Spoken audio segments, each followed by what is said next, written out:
BPSC TRE 3 में ये 15 तारीख को ये क्वेश्चन पूछा गया था कि मुजफ्फरपुर बम कांड में किसको फांसी की सज़ा दी गई।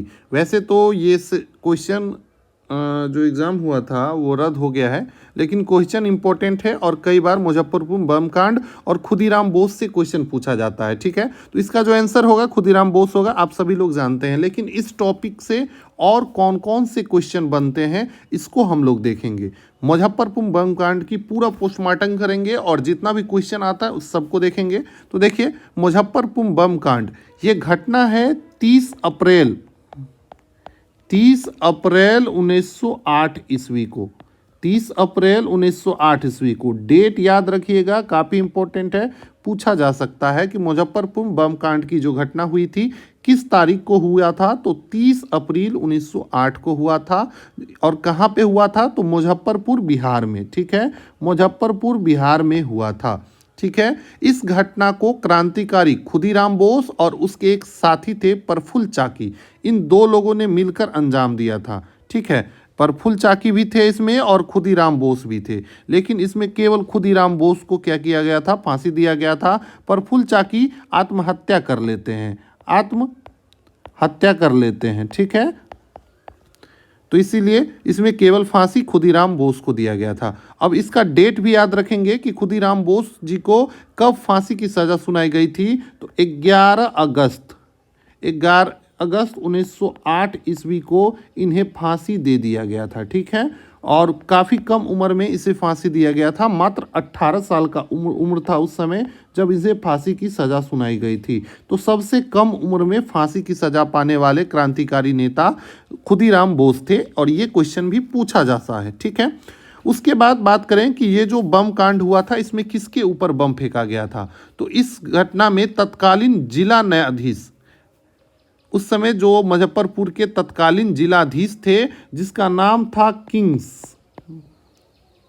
किंग्सफोर्ड, इन्हीं की हत्या करने के लिए इस बम कांड का अंजाम दिया जाता है। ये जिला न्यायाधीश थे उस समय और काफ़ी क्रूर थे और उस समय के जितने भी क्रांतिकारी थे उस पर फांसी की सज़ा सुना देते थे और काफ़ी क्रूरता के साथ व्यवहार करते थे, जिसके कारण इसको मारने की कोशिश की गई थी, लेकिन इसमें इसकी मृत्यु नहीं होती है। इसमें 2 अंग्रेज महिला होती है जिसका नाम है पिंगल कैनेडी की पत्नी और उसकी पुत्री की मृत्यु हो जाती है। अंग्रेज ही रहती हैं वो, लेकिन होता क्या है कि इसका भी लाल कलर का बग्घी रहता है और वो लाल कलर के बग्घी से निकलती है क्लब से, और जो खुदीराम बोस और प्रफुल्ल चाकी थे वो समझ लेते हैं कि ये किंग्सफोर्ड की ही बग्घी है, चूँकि वो भी इसी कलर की बग्घी में चला करते थे। और वो सोच के उन्होंने उसके ऊपर बम चलाया और इसमें कैनेडी की पत्नी और उसकी पुत्री की मृत्यु हो जाती है और किंग्सफोर्ड बच जाते हैं। लेकिन इन डर के कारण किंग्सफोर्ड जिला न्यायाधीश की पद को त्याग कर लंदन चले जाते हैं। ठीक है, तो इसको ध्यान रखना है। चलिए अब आगे बात करें कि प्रफुल्ल चाकी और खुदीराम बोस जो थे वो किस दल के नेता थे, तो ये बात करें तो युगांतर क्रांतिकारी दल था उस समय। एक याद रखिएगा नाम, युगांतर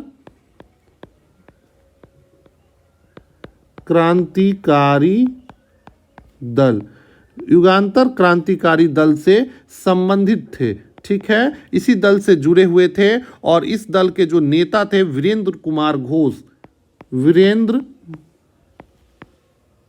कुमार घोष जी इस दल के नेता थे और उन्होंने ही प्रफुल्ल चाकी और खुदीराम बोस को इस कांड को अंजाम देने के लिए चुना था। ठीक है, तो इतना क्वेश्चन आपको देखा जा सकता है इस टॉपिक से। ठीक है, चूंकि बीपीएससी यहाँ से बार बार क्वेश्चन उठाती है तो आपको इस टॉपिक को डिटेल से पढ़ लेना है, ताकि कभी भी बीपीएससी अगर डीप में क्वेश्चन पूछे तो आप इसके न छूट पाए। ठीक है, और युगांतर क्रांतिकारी दल, इसको भी ध्यान रखेंगे कि प्रफुल्ल चाकी और खुदीराम बोस जो थे किस दल से संबंधित थे, तो युगांतर क्रांतिकारी दल से संबंधित थे। उसके संस्थापक नेता कौन थे, तो वीरेंद्र कुमार घोष का ये दल था। ठीक है, वीरेंद्र कुमार घोष। ठीक है, इसको भी याद रखेंगे।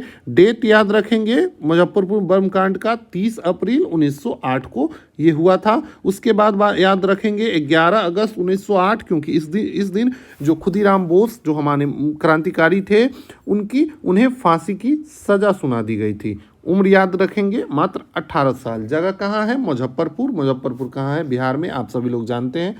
तो इतना क्वेश्चन आपको यहाँ से देखने को मिलता है। ठीक है, तो मिलते हैं अगले वीडियो में अगले क्वेश्चन के साथ, और अगले क्वेश्चन का करेंगे पोस्टमार्टम।